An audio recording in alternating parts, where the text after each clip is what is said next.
Hello everyone, welcome back to medical by YouTube channel. So ಕೊನೆ ವಿಡಿಯೋದಲ್ಲಿ ನಾವು ಏನು ಡಿಸ್ಕಷನ್ ಮಾಡಿದ್ವಿ ಅಂದ್ರೆ ಯೂರಿನ್ ಅನಾಲಿಸಿಸ್ ಅಂದ್ರೆ ಏನೋ ಯೂರಿನ್ ಇಂಟ್ರೊಡಕ್ಷನ್ ಪಾರ್ಟ್ ನೋಡಿದ್ವಿ. ಕ್ಲಿನಿಕಲ್ ಪ್ಯಾಥಾಲಜಿ ಇಂಟ್ರೊಡಕ್ಷನ್ ಪಾರ್ಟ್ ನೋಡಿದ್ವಿ. ಸೊ ಈ ವಿಡಿಯೋದಲ್ಲಿ ನಾವು ಕೊನೆ ವಿಡಿಯೋದಲ್ಲಿ ಬಿಟ್ಟಿರೋ ಪ್ರಕಾರ ಅಂದ್ರೆ ನೆಕ್ಸ್ಟ್ ಯಾವ್ದು ಬರುತ್ತೆ ನಮಗೆ ಯೂರಿನ್ ಫಾರ್ಮೇಶನ್ ಚಾಪ್ಟರ್ ಬರುತ್ತೆ ಅಂತ ಇದೆ. ಸೊ ಇವತ್ತು ನಾವು ನೋಡೋಣ ಅಂದ್ರೆ ಯೂರಿನ್ ಫಾರ್ಮೇಶನ್ ಚಾಪ್ಟರ್ ನೋಡೋಣ. Okay, so urine formation basically ಏನಾಗ್ತದೆ ನೋಡಿರ್ಲಿ. ಸೊ ಇಲ್ಲಿ ಹೇಳಿದ್ರೆ ಯೂರಿನ್ ಫಾರ್ಮೇಶನ್ ಒಳಗಡೆ the urine formation includes 3 steps. ಏನಂದ್ರೆ ಇಲ್ಲಿ ಯೂರಿನ್ ಫಾರ್ಮೇಶನ್ ಒಂದು ಪ್ರೊಸೆಸ್ ಒಳಗೆ ಅಥವಾ ಪ್ರೊಸೀಜರ್ ಒಳಗಡೆ ಏನಾಗ್ತದೆ ಅಂದ್ರೆ ಯೂರಿನ್ ಫಾರ್ಮೇಶನ್ ಆಗ್ಬೇಕಾದ್ರೆ 3 ಸ್ಟೆಪ್ ಗಳಿಂದ ಆಗ್ತದೆ ನಮ್ಗೆ ಬೇಸಿಕಲಿ. ಹೌದಾ, ಹ್ಯೂಮನ್ ಬಾಡಿ ಒಳಗಡೆ ಯೂರಿನ್ ಫಾರ್ಮೇಶನ್ ಆಗ್ಬೇಕಾದ್ರೆ 3 ಸ್ಟೆಪ್ ಇಂದ ಆಗ್ತದೆ. ಸೊ ಯಾವಪ್ಪ ಅಂದ್ರೆ ಅವು ಮೊದಲನೇದು ಯಾವ್ದಪ್ಪ ಅಂದ್ರೆ ಗ್ಲೋಮುರುಲರ್ ಫಿಲ್ಟ್ರೇಷನ್ ಅಂತೇಳಿ ಒಂದನೇ ಸ್ಟೆಪ್ ಆಗ್ತದೆ. ಎರಡನೇ ಸ್ಟೆಪ್ ಯಾವ್ದು ಟ್ಯೂಬುಲರ್ ರೀಅಬ್ಸಾರ್ಪ್ಷನ್ ಅಂತೇಳಿ ಎರಡನೇ ಸ್ಟೆಪ್ ಆಗ್ತದೆ. ಮೂರನೇ ಸ್ಟೆಪ್ ಯಾವ್ದಪ್ಪ ಅಂದ್ರೆ ಸೆಕ್ರಿಷನ್. ಸೊ ಇವು ಮೂರು ಮೇನ್ ಬೇಸಿಕ್ ಸ್ಟೆಪ್ ಅಂದ್ರೆ ಒಂದು ಯೂರಿನ್ ಏನಾದ್ರು ಫಾರ್ಮೇಶನ್ ಆಗ್ಬೇಕಾದ್ರೆ ಈ 3 ಸ್ಟೆಪ್ ನಮ್ಮ ಬಾಡಿ ಒಳಗಡೆ ಅಥವಾ ಈ ಒಂದು ಪ್ರೊಸೆಸ್ ಆದ್ಮೇಲೆ ಕೂಡ ನಮ್ಮ ಬಾಡಿ ಒಳಗಡೆ ಯೂರಿನ್ ಫಾರ್ಮೇಶನ್ ಆಗ್ತದೆ. ಹೌದಾ, ಸೊ ಈಗ ಮೊದಲನೇದು ಯಾವ್ದಪ್ಪ ಅಂದ್ರೆ ಈಗ ಒಂದೊಂದಾಗಿ ಎಕ್ಸ್ಪ್ಲೇನ್ ಮಾಡ್ಕೊಂತ ಹೋಗೋಣ ಅಥವಾ ಮೂರು ನಾವು ಎಕ್ಸ್ಪ್ಲೇಷನ್ ನೋಡೋಣ. ಸೊ ಮೊದಲನೇದು ಯಾವ್ದಪ್ಪ ಅಂದ್ರೆ ಗ್ಲೋಮುರುಲರ್ ಫಿಲ್ಟ್ರೇಷನ್ ರೇಟ್. ಓಕೆ, ಅಥವಾ ಗ್ಲೋಮುರುಲರ್ ಫಿಲ್ಟ್ರೇಷನ್ ಅಂತ ಕರಿತೀವಿ. ಸೊ ಇದಕ್ಕೆ ಇನ್ನೊಂದು ಹೆಸರು ಸಿಂಪಲ್ ಆಗಿ ಇನ್ನೊಂದು ಹೆಸರು ಕರೀತಾರೆ ಸಿಂಪಲ್ ಫಿಲ್ಟ್ರೇಷನ್ ಅಂತ ಕೂಡ ನಾವೇನ್ ಕರಿತೀವಿ ಅಂದ್ರೆ ಈ ಒಂದು ಪ್ರೊಸೀಜರ್ಗೆ ಅಥವಾ ಈ ಒಂದು ಫಾರ್ಮೇಶನ್ ಗೆ ಹೇಳ್ತೀವಿ ನಾವು. ಓಕೆ, ಸಿಂಪಲ್ ಫಿಲ್ಟ್ರೇಷನ್ ಅಥವಾ ಗ್ಲೋಮುರುಲರ್ ಫಿಲ್ಟ್ರೇಷನ್ ಅಂತ ಕರಿತೀವಿ ನಾವು. ಸೊ ಇಲ್ಲಿ ಏನಾಗುತ್ತೆ ಅಂತ ನೋಡ್ರಿ, ಫಸ್ಟ್ ಏನ್ ಹೇಳಿದ್ರು ಮೊದಲನೇ ಪಾಯಿಂಟ್ ಹೇಳಿದ್ರು the afferent arterioles carries blood towards the Bowman's capsule.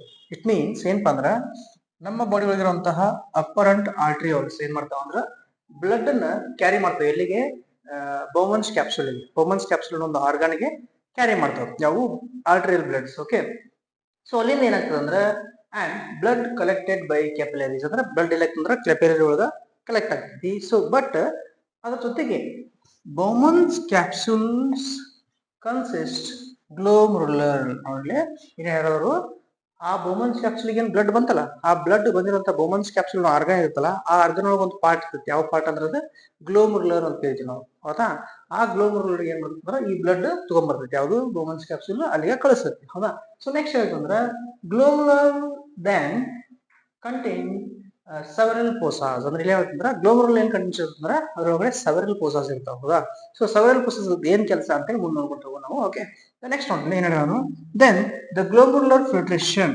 ಏನಿರಲಿ the glomerular filtration the blood in a small molecules. ಅಂದ್ರೆ ಏನ್ ಮಾಡ್ತಂದ್ರ ಗ್ಲೋಮುರುಲರ್ ಫಿಲ್ಟರ್ ಅಂದ್ರೆ ಏನ್ ಮಾಡ್ತಂದ್ರೆ ಇದು ಗ್ಲೋಮುರುಲರ್ ಫಿಲ್ಟರ್ ಮಾಡ್ತದೆ ಏನನ್ನ ಸ್ಮಾಲ್ ಸಬ್ಸ್ಟೆನ್ಸ್ ಗಳನ್ನ, ಯಾವ ಬ್ಲಡ್ ಸಬ್ಸ್ಟೆನ್ಸ್ ಗಳನ್ನ. ಹೌದಾ, ಯಾವ್ಯಾವ ಅಂತ ನೋಡ್ರಿ, ಒಂದೇದು ಯಾವುದು ಸಚ್ ಹ್ಯಾಸ್ ಒಂದೇದು ಗ್ಲುಕೋಸ್ ಆಗಿರ್ಬಹುದು, ಅಮೈನೋ ಆಸಿಡ್ಸ್ ಆಗಿರಬಹುದು ಅಥವಾ ಸಾಲ್ಟ್ ಆಗಿರಬಹುದು.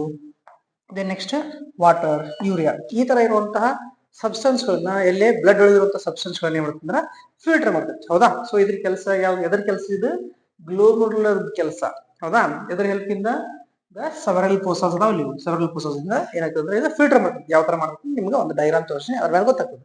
ಸೊ ಇವೆಲ್ಲ ವರ್ಕ್ ಆಗ್ಬೇಕಾದ್ರೆ ಈ ಫಾರ್ಮೇಶನ್ ಆಗ್ಬೇಕಾದ್ರೆ ಒಂದೇ ಸ್ಟೆಪ್ ಗ್ಲೋಮುರುಲರ್ ಫಿಲ್ಟ್ರೇಷನ್ ಆಗ್ಬೇಕಾದ್ರೆ ಎರಡು ಬೇಸಿಕ್ ಪ್ರೆಷರ್ ಇಂದ ಆಗ್ತೈತಿ. ಅವು ಯಾವ ಪ್ರೆಷರ್ ಅಂದ್ರ ಮೊದಲನೇದು ಆಸ್ಮೋಟಿಕ್ ಪ್ರೆಷರ್, ಎರಡನೇದು ಹೈಡ್ರೋಸ್ಟಾಟಿಕ್ ಪ್ರೆಷರ್. ಹೌದಾ, ಇವೆರಡು ಪ್ರೆಷರ್ ಇಂದ ನಮ್ಮ ಒಂದನೇ ಸ್ಟೆಪ್ ಯಾವುದು ಗ್ಲೋಮುರುಲರ್ ಫಿಲ್ಟ್ರೇಷನ್ ಅಥವಾ ಸಿಂಪಲ್ ಫಿಲ್ಟ್ರೇಷನ್ ಪ್ರೊಸೀಜರ್ ಆಗ್ತದೆ. ಸೊ ಇದನ್ನ ನಾವು ಡೈಗ್ರಾಮ್ ಒಳಗಡೆ ನೋಡೋಣ. ಓಕೆ, ನಿಮ್ಗಂತ ಈಸಿಯಾಗಿ ಅರ್ಥ ಆಗ್ತದೆ.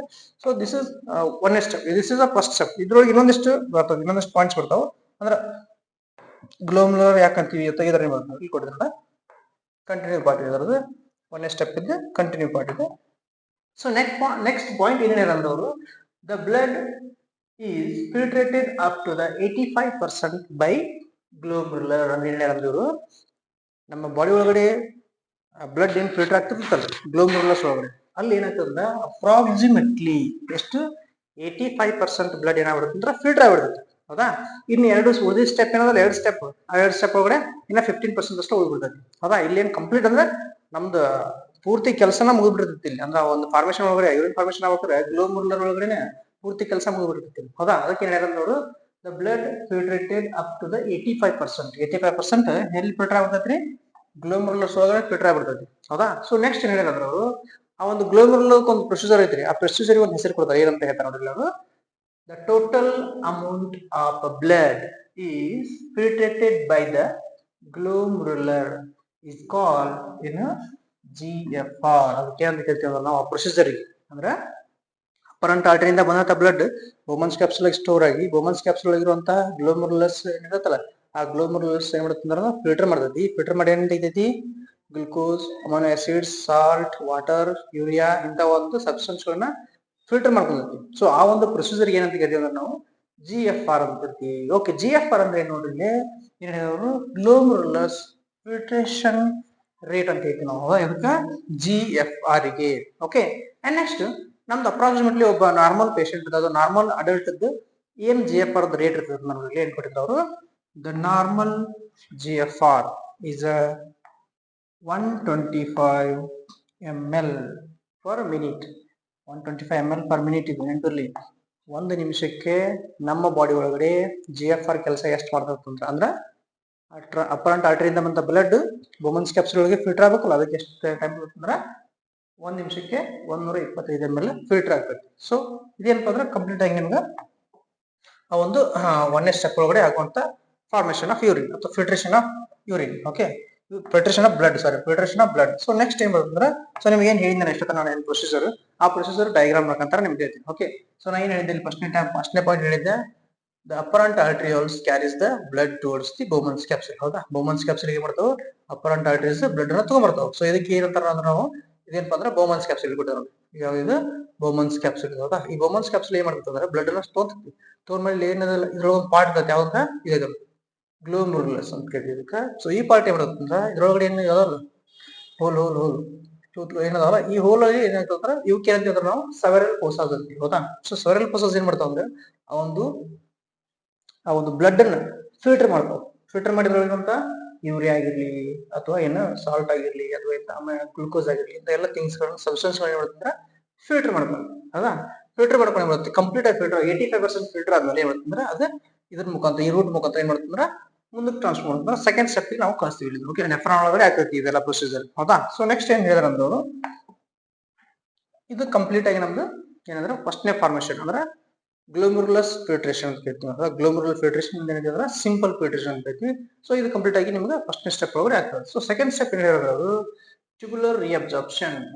ಟ್ಯೂಬುಲರ್ ರಿಅಬ್ಸಾರ್ಪ್ಷನ್ ಟ್ಯೂಬುಲರ್ ರಿಅಬ್ಸಾರ್ಪ್ಷನ್ ಗೆ ನಾವು ಇನ್ನೊಂದು ಹೆಸರು ಏನ್ ಕರಿತೀವಿ ಅಂದ್ರೆ ಸೆಲೆಕ್ಟಿವ್ ರಿಅಬ್ಸಾರ್ಪ್ಷನ್ ಅಂತೀವಿ. ಅಂದ್ರೆ ಇಲ್ಲಿ ಸೆಲೆಕ್ಟಿವ್ ಏನ ಮಿನರಲ್ಸ್ ಗಳನ್ನ ಮಾತ್ರ ರಿಅಬ್ಸಾರ್ಬ್ ಮಾಡ್ಕೊಂತಿರ್ತದೆ. ಹೌದಾ, ಸೊ ಯಾವ ಅಂತ ಹೇಳಿ ಫಸ್ಟ್ನೇ ಪಾಯಿಂಟ್ ಏನ್ ಹೇಳಿದಾರೆ ಅಂದ್ರೆ ಅವರು tubular reabsorption will takes place in a loop of ಹೆಲ್ನೆ. ಅಂದ್ರೆ ಏನಂತಂದ್ರೆ ಅಲ್ಲೇನ್ ನೆಫ್ರಾನ್ ಇಂದ ಡಿಸ್ಕಂಟಿನ್ಯೂ ಮಾಡಿತ್ತಲ್ಲ ಯಾವ್ದು ಒಂದೇ ಫಾರ್ಮೇಶನ್ ಯಾವ್ದು ಗ್ಲೋಮರುಲಸ್ ಸೆವೆರಲ್ ಫೋಸಾಸ್ ಫಿಲ್ಟರ್ ಮಾಡಿ ಮುಂದೆ ಫಾರ್ವರ್ಡ್ ಮಾಡ್ತಾವಲ್ಲ ಅಲ್ಲಿಂದ ಸ್ಟಾರ್ಟ್ ಆಗ್ತಿದ್ವಿ. ಹೌದಾ, ಸೊ ಏನಾಗ್ತದೆ the important of kidney because it will reabsorb all the minerals. ಏನಂತಂದ್ರ ಎಲ್ಲ ಉಳಿದಿರುವಂತ ಮಿನರಲ್ಸ್ ಗಳನ್ನ ರಿಅಬ್ಸಾರ್ಬ್ ಮಾಡ್ತದೆ. ಸಚ್ ಹ್ಯಾಸ್ ಯಾವ್ಯಾವಪ್ಪ ಅಂತಂದ್ರ ಒಂದಿಂದ ಯಾವ್ದು ಗ್ಲುಕೋಸ್ ಆಗಿರಬಹುದು ಅಥವಾ ಅಮಿನೋ ಆಸಿಡ್ಸ್ ಆಗಿರಬಹುದು. ಆಮೇಲೆ ಇನ್ನೊಂದಿಷ್ಟು ಥಿಂಗ್ಸ್ ಗಳನ್ನ ಏನ್ ಮಾಡುತ್ತೆ ಅಂತ ರಿಅಬ್ಸಾರ್ಬ್ ಮಾಡ್ಕೋತಿ.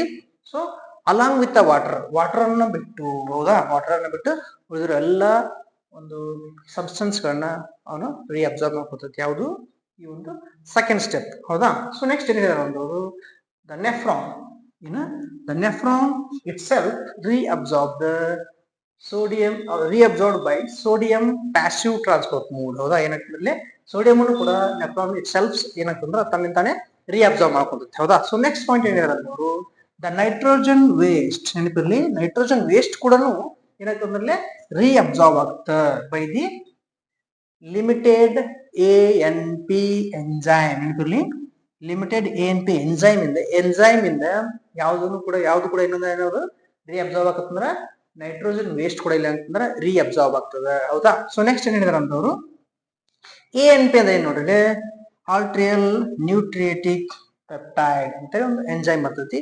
ಸೊ ಆ ಎಂಜೈಮ್ ಗೆ ಅಂತಂದ್ರೆ ANP ಎಂಜೈಮ್. ಆ ANP ಎಂಜೈಮ್ ಏನ್ ಮಾಡ್ಬೇಕಂದ್ರ ನೈಟ್ರೋಜನ್ ವೇಸ್ಟ್ ಕೂಡ ನಮ್ಮ ಸೆಕೆಂಡ್ ಸ್ಟೆಪ್ ಒಳಗಡೆ ರಿಅಬ್ಸಾರ್ಬ್ ಮಾಡ್ಕೊಡ್ತದೆ. ಹೌದಾ, ಸೊ ಇದೆಲ್ಲ ಏನಪ್ಪ ಅಂದ್ರೆ ಉಳಿದಿರುವಂತ ಮಿನರಲ್ಸ್ ಗಳನ್ನ ರಿಅಬ್ಸಾರ್ಬ್ ಮಾಡ್ಕೊಡ್ತದೆ. ಎಕ್ಸಾಂಪಲ್ ನಮ್ಗೆ ಯಾವ್ದು ಗ್ಲುಕೋಸ್ ಆಗಿರ್ಬಹುದು, ಅಮೈನೋ ಆಸಿಡ್ಸ್ ಆಗಿರ್ಬಹುದು, ಅಥವಾ ಸೋಡಿಯಂ ಆಗಿರಬಹುದು, ಅಥವಾ ಇನ್ನೊಂದು ಯಾವ್ದು ಅಂದ್ರೆ ನೈಟ್ರೋಜನ್ ವೇಸ್ಟ್ ಆಗಿರ್ಬಹುದು. ಇವನ್ನೆಲ್ಲವನ್ನು ರಿಅಬ್ಸಾರ್ಬ್ ಮಾಡ್ಕೊಡ್ತೈತಿ. ಸೊ ಇದು ಸೆಕೆಂಡ್ ಸ್ಟೆಪ್ ನಮ್ಗೆ. ಹೌದಾ, ಸೊ ಇದಾದ್ಮೇಲೆ ಯಾವ ಬರ್ತದೆ ಥರ್ಡ್ ಸ್ಟೆಪ್ ಬರುತ್ತೆ ನಮ್ಗೆ. ಸೊ ಥರ್ಡ್ ಸ್ಟೆಪ್ ಒಳಗೆ ಸಿಂಪಲ್ ಆಗಿ ಏನಾಗ್ತದೆ ನೋಡ್ರಿ. ಸೊ ಏನ್ ಕೊಟ್ಟಿದಾರೆ ಅಂದ್ರೆ ಇಲ್ಲ ನೋಡ್ರಿ ಥರ್ಡ್ ಸ್ಟೆಪ್ ಯಾವ್ದಂತ ಹೇಳಿದೆ ನಿಮ್ಗೆ ನಾನು ಸೆಕ್ರೇಷನ್ ಅಂತ ಹೇಳಿದ್ದೀನಿ ಹೌದಾ. ಸೆಕ್ರೇಷನ್ ಒಳಗೆ ಏನಾಗ್ತಂದ್ರೆ ನೋಡ್ರಿ, after the simple filtration and selective reabsorption, urine is collected by collecting duct. It's simple ಏನಪ್ಪ ಅಂದ್ರೆ after the simple filtration ಅಂದ್ರೆ ಏನ್ ಹೇಳಿದೆ ನಿಮ್ಗೆ, glomerular filtration ಹೌದಾ, and selective reabsorption ಅಂದ್ರೆ ಏನಿದೆ ನಿಮ್ಗೆ ಟ್ಯೂಬುಲರ್ ರಿಅಬ್ಸಾರ್ಪ್ಷನ್ ಅಂದ್ರೆ ಒಂದನೇ ಸ್ಟೆಪ್ ಎರಡನೇ ಸ್ಟೆಪ್ ಆದ್ಮೇಲೆ ಯೂರಿನ್ ಎಲ್ಲಿ ಕಲೆಕ್ಟ್ ಆಗ್ತದಲ್ಲ ಆ ಒಂದು ಪ್ರೊಸೀಜರ್ಗೆ ಏನಂತೀವಿ ಅಂದ್ರೆ ನಾವು ಸೆಕ್ರೇಷನ್ ಅಂತ ಕರಿತೀವಿ ಹೌದಾ. ಅದೇನ್ ಬಿಡಿದ್ರೆ ಡೆಫಿನೇಷನ್ ಸ್ಪೆಸಿಫಿಕ್ ಆಗಿ after simple filtration and selective reabsorption urine is collected by collecting duct. Simple ಅಂದ್ರೆ ಕಲೆಕ್ಟಿಂಗ್ ಡಕ್ಟ್ ಒಳಗಡೆ ಕಲೆಕ್ಟ್ ಆಗುವ ಒಂದು ಪ್ರೊಸೀಜರ್ ಏನಂತೀವಿ ನಾವು ಸೆಕ್ರೇಷನ್ ಅಂತ ಕರಿತೀವಿ. ಏನೇನ್ ಸೆಕ್ರೆಟ್ ಆಗ್ತಿತ್ತು, ಯಾವ ಯೂರಿನ್ ಯಾವ ತರ ಫಾರ್ಮೇಶನ್ ಆಗ್ತದೆ ಅಂತ ನೋಡ್ಕೊಂಡು ಲಾಸ್ಟಿಗೆ ಸೊ ಏನೇನು ಕಂಟೆಂಟ್ ಕೊಟ್ಟಿದ್ದಾರೆ, ಯೂರಿನ್ ಕಂಟೆಂಟ್ಸ್ ಅಂತ ಕೊಟ್ಟಿದ್ದಾರೆ ಅವರು. ಸೊ ಯಾವ್ಯಾವ ಅಂದ್ರೆ 96% ಆಫ್ ವಾಟರ್, 96% ವಾಟರ್ ಇರೋದು ಹೌದಾ. ಎರಡನೇದು ಏನಪ್ಪ ಅಂದ್ರೆ 2% ಆಫ್ ಡ್ರಗ್ಸ್ ಆಗಿರ್ಬೋದು, ಆಮೇಲೆ 2% ಆಫ್ ಅದರ್ಸ್. ಓಕೆ, ಇಷ್ಟು ಕಂಪ್ಲೀಟ್ ಆಗಿ ಏನಾಗ್ತದೆ ಅಂದ್ರೆ ಯೂರಿನ್ ಫಾರ್ಮೇಶನ್ ಆಗ್ತದೆ. ಯೂರಿನ್ ಫಾರ್ಮೇಶನ್ ಆಗ್ಬೇಕಂದ್ರೆ ಇಷ್ಟೆಲ್ಲ ಕಂಟೆಂಟ್ಸ್ ಇರ್ತಾವೆ. ಸೊ ಇದಾಗಿತ್ತು ಕಂಪ್ಲೀಟ್ ನಿಮ್ದು ಯೂರಿನ್ ಫಾರ್ಮೇಶನ್ ಸ್ಟೆಪ್ಸ್ಗಳು. ಒಂದನೇ ಸ್ಟೆಪ್ಸ್ ಯಾವ್ದ್ರಿ, ಸಿಂಪಲ್ ಫಿಲ್ಟ್ರೇಷನ್ ಅಂದ್ರೆ ಗ್ಲೋಮರುಲರ್ ಫಿಲ್ಟ್ರೇಷನ್ ಅನ್ನಬಹುದು, ಅಥವಾ ಇನ್ನೊಂದು ಸೆಲೆಕ್ಟಿವ್ ರಿಅಬ್ಸಾರ್ಪ್ಷನ್ ಅಂದ್ರೆ ಟ್ಯೂಬುಲರ್ ರಿಅಬ್ಸಾರ್ಪ್ಷನ್ ಆಗಿರ್ಬೋದು, ಇನ್ನೊಂದು ಮೂರನೇ ಯಾವ್ದಪ್ಪ ಅಂದ್ರೆ ಸೆಕ್ರೇಷನ್. ಇವೆಲ್ಲ 3 ಸ್ಟೆಪ್ಸ್ ಆದ್ಮೇಲೆ ನಮ್ದು ಯೂರಿನ್ ಫಾರ್ಮೇಶನ್ ಆಗ್ತದೆ ಬಾಡಿ ಒಳಗಡೆ. ಅಂದ್ರೆ ವೇಸ್ಟ್ ಪ್ರಾಡಕ್ಟ್ ರಿಮೂವ್ ಆಗ್ತದೆ ಹೌದಾ. ಅದೆಲ್ಲ ಕಲೆಕ್ಟ್ ಎಲ್ಲಿ ಬಂದು ಕಲೆಕ್ಟ್ ಆಗ್ತದೆ, ಕಲೆಕ್ಟಿಂಗ್ ಡಕ್ಟ್ ಒಳಗಡೆ ಕಲೆಕ್ಟ್ ಆಗ್ತದೆ. So this is complete urine formation video. So ಇದೇ ರೀತಿ ನಮ್ಮ ಯೂಟ್ಯೂಬ್ ಚಾನಲ್ ಒಳಗಡೆ ನಿಮ್ಗೆ ಮುಂದಿನ ಭಾಗಗಳನ್ನ ಅಪ್ಡೇಟ್ ಮಾಡ್ತಾ ಇರ್ತೀವಿ ಯೂರಿನ್ ಎನಾಲಿಸಿಸ್ ಬಗ್ಗೆ. ಅಂದ್ರೆ ಮುಂದೆ ಬರುವಂತ ಕೆಮಿಕಲ್ ಎಕ್ಸಾಮ್ ಆಗಿರ್ಬೋದು, ಅಥವಾ ಕಂಟೈನರ್ಸ್ ಅದು ಆಗಿರ್ಬೋದು, ಅಥವಾ ಮೆಥಡ್ಸ್ ಆಫ್ ಯೂರಿನ್ ಕಲೆಕ್ಷನ್ ಆಗಿರ್ಬೋದು, ಈ ತರ ವಿಡಿಯೋಸ್ಗಳು ಬರ್ತಾ ಇದಾವೆ. ಸೊ ನಮ್ಮ ವಿಡಿಯೋನ ಯಾರಾದ್ರೂ ಹೊಸದಾಗಿ ನೋಡ್ತಾ ಇದ್ರೆ ಈ ಚಾನಲ್ನ ಸಬ್ಸ್ಕ್ರೈಬ್ ಮಾಡಿ, ಆಮೇಲೆ ಲೈಕ್ ಮಾಡಿ, ಶೇರ್ ಮಾಡಿ, ಇದೇ ರೀತಿ ನಮಗೆ ಪ್ರೋತ್ಸಾಹ ಮಾಡಿ. Thank you so much.